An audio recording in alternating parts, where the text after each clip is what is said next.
Hello students, today we will discuss about the equipotential surface. मान लीजिए plus Q charge है और इसके चारों तरफ हम एक स्फेरिकल सरफेस लिए हुए हैं जिसका रेडियस आर है। तो इसके हर एक पॉइंट पर, हर एक सरफेस पर पोटेंशियल कितना होगा? 1/4πε0 Q/r। तो ऐसा सरफेस जिसके हर एक पॉइंट पर पोटेंशियल सेम हो, इसी को बोलते हैं equipotential surface. Equipotential surface is the surface at which each and every point has same potential। तो ये दिस इज स्फेरिकल। ये जो इक्विपोटेंशियल सरफेस है स्फेरिकल है। ये इक्विपोटेंशियल सरफेस प्लेन भी हो सकता है। Suppose this is plane spherical surface, this is plane equipotential surface. तो इसका मतलब इस सरफेस पर जितने भी पॉइंट्स हैं सब पर पोटेंशियल सेम होगा। इस पॉइंट पर जितने भी पॉइंट्स हैं सब पर पोटेंशियल सेम होगा। इस पॉइंट पर जितने भी पॉइंट्स हैं सब पर पोटेंशियल क्या होगा? सेम होगा। तो ऐसे सरफेस को हम बोलते हैं इक्विपोटेंशियल सरफेस, जिसके हर एक पॉइंट पर इलेक्ट्रिक पोटेंशियल सेम हो। एक बार फिर से सुन लीजिए, equipotential surface is that surface at which each and every point has same potential, equal potential. देखिए मान लीजिए दो पॉइंट है, एक पॉइंट ए है और एक पॉइंट बी है। इन दोनों पॉइंट पर यदि पोटेंशियल सेम है, it means potential difference will be zero, that is V A minus V B is equal to zero. और V A minus V B क्या होता है? एक कूलम चार्ज को यहाँ से यहाँ तक लाने में जो वर्क करना होता है, पोटेंशियल डिफरेंस कितना, किसको बोलते हैं? Potential difference between the two points is the work done in moving unit charge from one point two another point. मान लीजिए क्यू नॉट चार्ज है, क्यू नॉट चार्ज को यहाँ से यहाँ तक ले जाने में कितना वर्क करना पड़ा? डब्ल्यू वर्क करना पड़ा। तो एक कूलम चार्ज को ले जाने में कितना वर्क करना पड़ेगा बच्चों? W by Q naught. तो this W by Q naught को ही हम पोटेंशियल डिफरेंस बोलेंगे between point A and B, that is W by Q naught. W क्या है? डब्ल्यू ए बी हम बोलेंगे, that is work done from A to B, this is equal to zero. तो W A B is equal to zero. और work is equal to what? Work is equal to force into displacement. Work is equal to, work के जगह पर हम क्या लिखेंगे? Force ए से B तक ले जाने में जो फोर्स लग रहा है, एक कूलम चार्ज को यहाँ से यहाँ तक ले जाना है, वर्क डन। एक कूलम चार्ज को ले जाने में कितना वर्क डन हुआ? एक कूलम चार्ज को, अभी रहने ही दीजिए, एक कूलम चार्ज को यहाँ से यहाँ तक ले जाने में कितना वर्क डन होता है? That is known as electric field. Displacement क्या है? Suppose this displacement is D S. और इलेक्ट्रिक फील्ड और डी एस के बीच में मान लीजिए कि यदि एंगल थीटा है तो then cos theta is equal to zero. W A B is equal to E D S cos theta is equal to zero. D S D X कर लीजिए, आप डी एक्स कर लीजिए डिस्प्लेसमेंट के लिए। तो दिस इम्प्लाइज, इसको हम लिख सकते हैं, सिंस इलेक्ट्रिक फील्ड तो जीरो नहीं है, electric field is not zero, electric field तो जीरो नहीं है, डिस्प्लेसमेंट भी जीरो नहीं है, सरफेस के अलोंग जीरो नहीं है, इसका मतलब कॉस थीटा जरूर जीरो होना होगा। This implies theta is equal to 90 degree. It means what?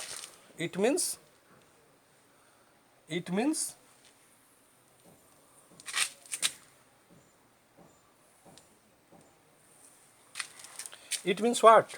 It means electric field lines E और dx के बीच में एंगल 90 डिग्री हो गया। That is electric field lines is always perpendicular to the equipotential surface. ये जो displacement dx है ये इक्विपोटेंशियल सरफेस पर है। तो हम कह सकते हैं, लिख सकते हैं, बोल सकते हैं कि electric field lines, electric field hence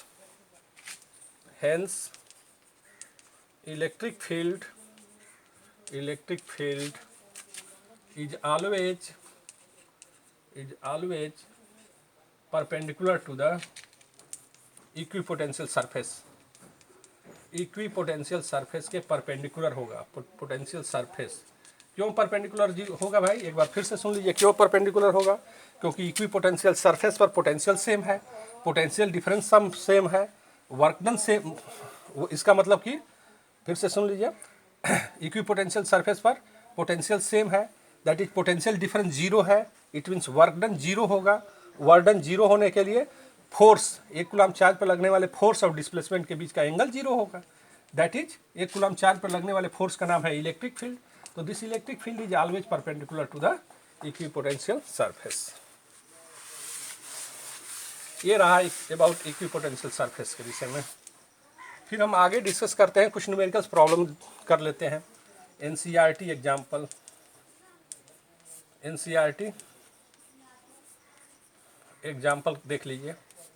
मान लीजिए आपको दिया हुआ है, कोई सिस्टम दिया हुआ है, कोई जरूरी नहीं है कि सेम डाटा हो, आपका ए बी सी डी, यहाँ पर चार्ज है -q, यहाँ पर +q, फिर यहाँ पर -q, फिर यहाँ पर +q। ये कह रहा है कि सिस्टम को फॉर्म करने में what will be the work done, what will be the work done, what is the work done, what is the work done in making या कंप्राइजिंग द सिस्टम सोन, ये जो सिस्टम है उसको बनाने में ये जो Q -q charge +q charge -q charge +q charge, ये स्क्वायर के वर्टिसेज पर रखे हुए हैं।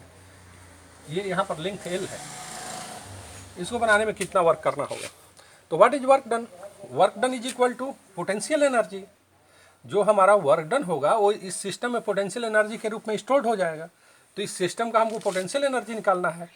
तो पोटेंशियल एनर्जी कितने सिस्टम होंगे, देखिए एक सिस्टम ये होगा ए बी, मतलब ए और बी सिस्टम है, दूसरा बी और सी सिस्टम है, तीसरा सी और डी सिस्टम है, चौथा डी और ए भी एक सिस्टम है, पांचवा यू ए और डी भी एक सिस्टम हो गया, यू ए डी, और नेक्स्ट यू ए और सी, डी नहीं, यू ए और सी एक सिस्टम हुआ, और फिर you B and D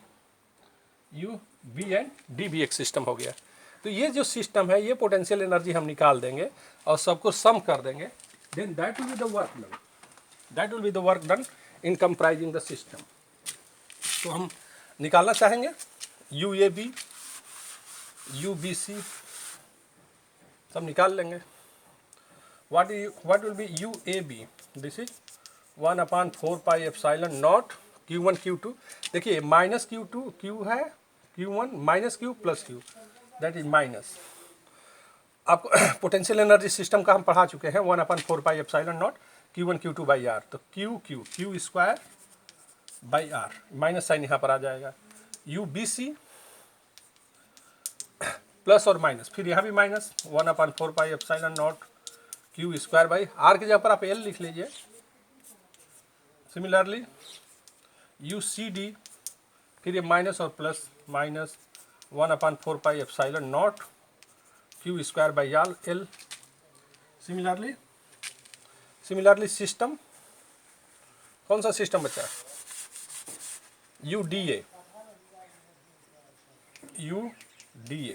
this is equal to plus और minus 1/4 pi epsilon naught q1 q2 by l। अब हम AC निकाल लेंगे यहाँ से, AC कितना है, तो AC is equal to √l² plus l square, 2l square, that is l√2, ये हो गया AC। और similarly BD is equal to, BD भी उतना ही होगा, AC is equal to BD। तो हमको UAC कितना हो जाएगा बच्चों, UAC इज इक्वल टू, देखिए प्लस और प्लस हो गया 1/4 pi epsilon naught q square upon, यहाँ से यहाँ तक का डिस्टेंस, UAC की बात कर रहे हैं, यहाँ से यहाँ तक का डिस्टेंस ये l√2 हो चुका है, l√2। सिमिलरली BD, UBD भी यही होगा, plus 1/4 pi epsilon naught plus और प्लस q स्क्वायर l√2, ये रहा। तो ये पोटेंशियल एनर्जी हो गई, आपके 6 सिस्टम बना हुआ है, A B B C C D D A C और बी डी। यदि सबको हम जोड़ देंगे तो that will be the potential energy. और पोटेंशियल एनर्जी क्या होता है, इस सिस्टम को बनाने में वर्क डन है, तो यही आंसर हो जाएगा। हम सबको सम कर दिए, हेंस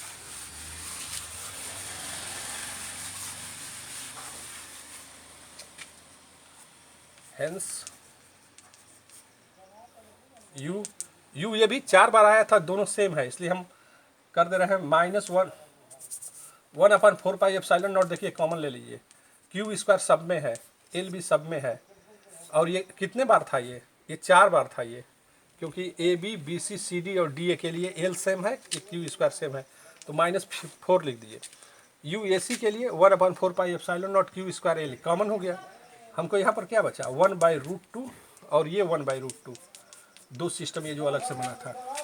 तो u is equal to 1/4 pi epsilon naught q square by l -4 plus 2/√2।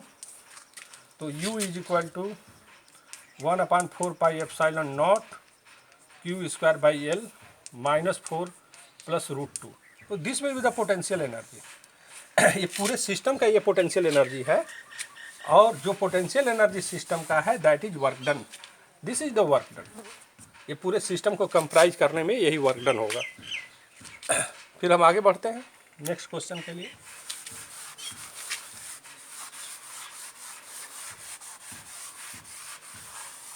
Suppose हमको ये सिस्टम दिया हुआ है, मान लीजिए सेम सिस्टम है।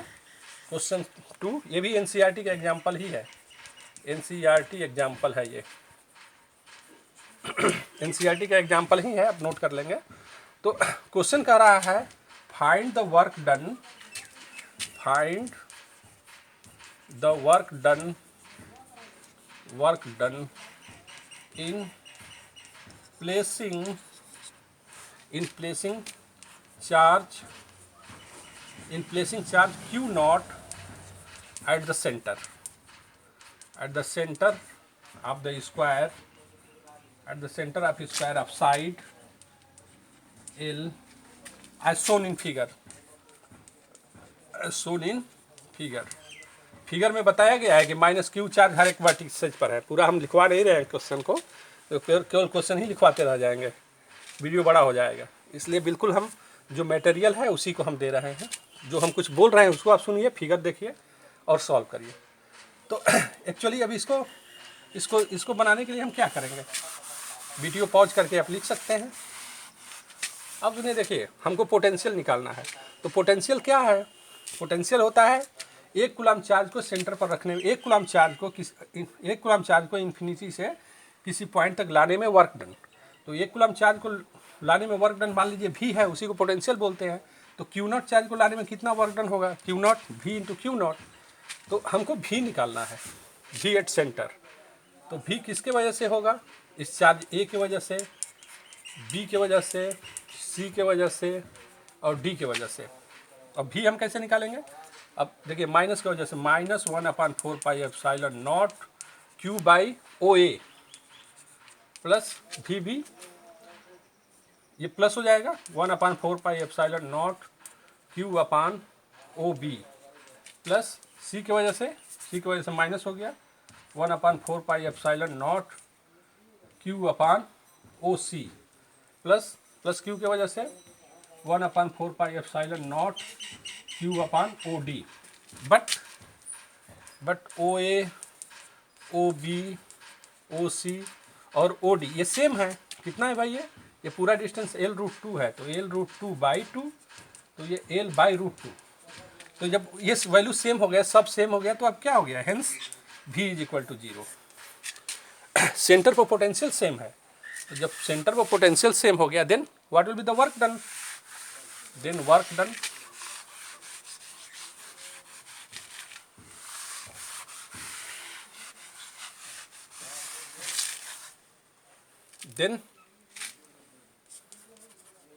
then work done W is equal to V into Q naught, क्योंकि V 0 हो गया है इसलिए वर्क डन भी 0 होगा।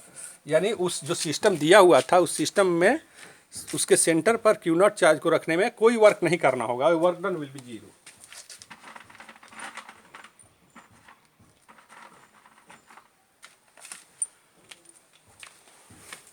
अब देखिए गॉसेस थ्योरम पर भी कुछ है, 1-2 क्वेश्चन हम करा देते हैं। गॉसेस थ्योरम पर न्यूमेरिकल्स, ये भी एनसीईआरटी का एग्जाम्पल है, एनसीईआरटी एग्जाम्पल है, ये एग्जाम्पल है और ये बेस्ड ऑन गॉसेस थ्योरम का है, ये गॉसेस लॉ का है। देखिए क्वेश्चन क्या है, हम तीसरा क्वेश्चन आपको डिस्कस कर रहे हैं। क्वेश्चन कर रहा है इन अर्ली एटम मतलब शुरू में जो कंसेप्ट था एटम का उसमें ये कहा गया कि सेंटर पर पॉजिटिव चार्ज है न्यूक्लियस और उसके चारों तरफ इलेक्ट्रॉन्स डिस्ट्रीब्यूटेड है यूनिफॉर्मली। वहाँ कोई ऑर्बिट वगैरह का कंसेप्ट अभी नहीं आया था। और मान लीजिए कि रेडियस है, इस एटम का रेडियस क्या हो गया, आर है, इसका रेडियस क्या हो गया, आर हो गया। अब इसके सेंटर से स्मॉल आर डिस्टेंस पर हमको एक पॉइंट पी है, यहाँ पर इलेक्ट्रिक फील्ड निकालना है इस पॉइंट पी पर।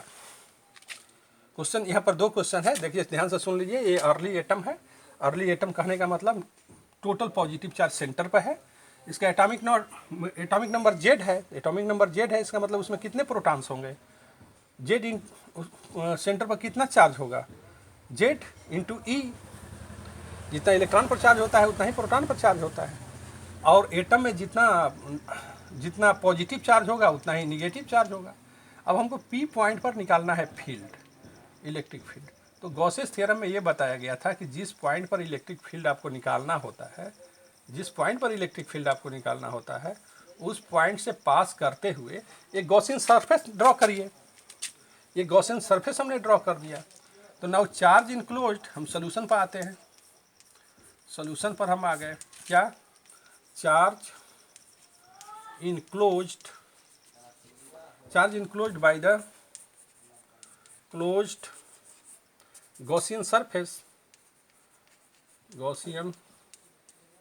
कितना चार्ज इनक्लोज्ड है, Q इज इक्वल टू, देखिए प्लस Q चार्ज, तो ये पूरा का पूरा इनक्लोज्ड हो जाएगा, प्लस फिर इसके अंदर माइनस चार्ज, ये इलेक्ट्रॉन्स भी है ना, तो वो भी होगा। अब देखिए टोटल इलेक्ट्रॉन्स कितने हैं, Z इंटू ई, टोटल निगेटिव चार्ज कितने हैं, Z इंटू ई, और पूरा वॉल्यूम क्या है, 4/3 पाई आर क्यूब। तो इतने वॉल्यूम में इतना निगेटिव चार्ज है, तो हमको केवल इस सरफेस के अंदर कितना चार्ज है ये निकालना होगा। तो ये कितना है भाई, 4/3 पाई आर क्यूब, ये निकालना हुआ। तो हमारा ये कैंसिल आउट हो गया।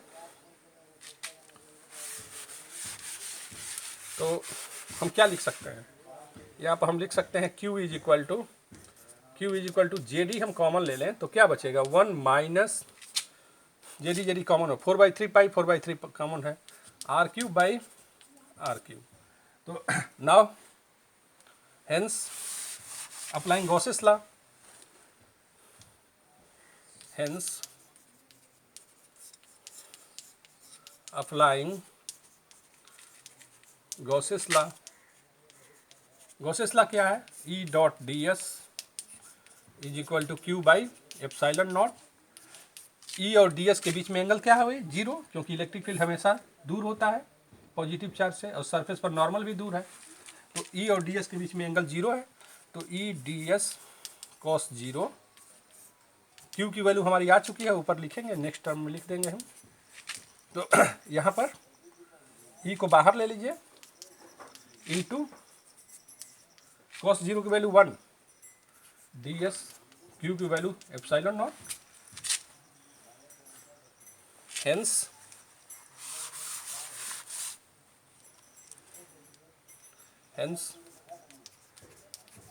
E ds कितना होगा, 4 पाई आर स्क्वायर, ये surface area 4 pi r square हो गया। Q हमारा आ चुका है, JD 1 minus r cube upon r cube upon epsilon naught. तो E is equal to JD upon 4 pi epsilon naught 1 by are cube, फिर ये डिवाइड करते हैं तो R अपान आर क्यूब। तो ये हमारा हो गया electric field at point P, inside, ये है इनसाइड है, ये inside the atom, inside the atom के लिए हमने निकाला है। नाउ नेक्स्ट आउटसाइड, आउटसाइड कितना होगा बच्चों, आउटसाइड भी देख लीजिए।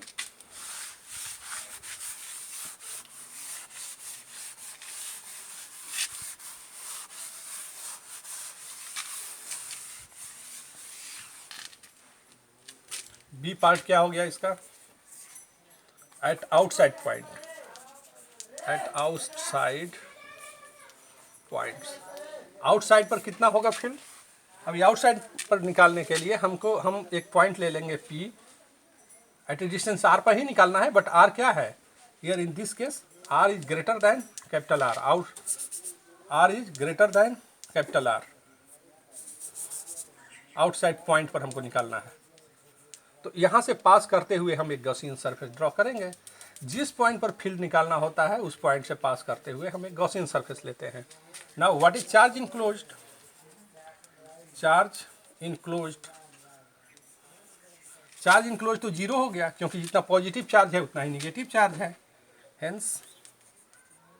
हेंस यदि हम गॉसेस थ्योरम को अप्लाई करें, E dot D s q is equal to zero हो गया, क्यू बाई एप्सिलॉन नॉट। तो ये E dot D S is equal to q के जगह पर zero, hence E is equal to what? Zero. इसको सॉल्व करेंगे तो E is equal to zero हो गया। भाई देखिए, E D S cos zero, ये आपका डी एस तो जीरो है नहीं, कॉस जीरो की वैल्यू 1 है, तो it means what? It means electric field को ही जीरो होना पड़ेगा। तो इलेक्ट्रिक फील्ड जीरो होता है, आउटसाइड पॉइंट ले लेंगे तो आउटसाइड में इलेक्ट्रिक फील्ड जीरो हो गया।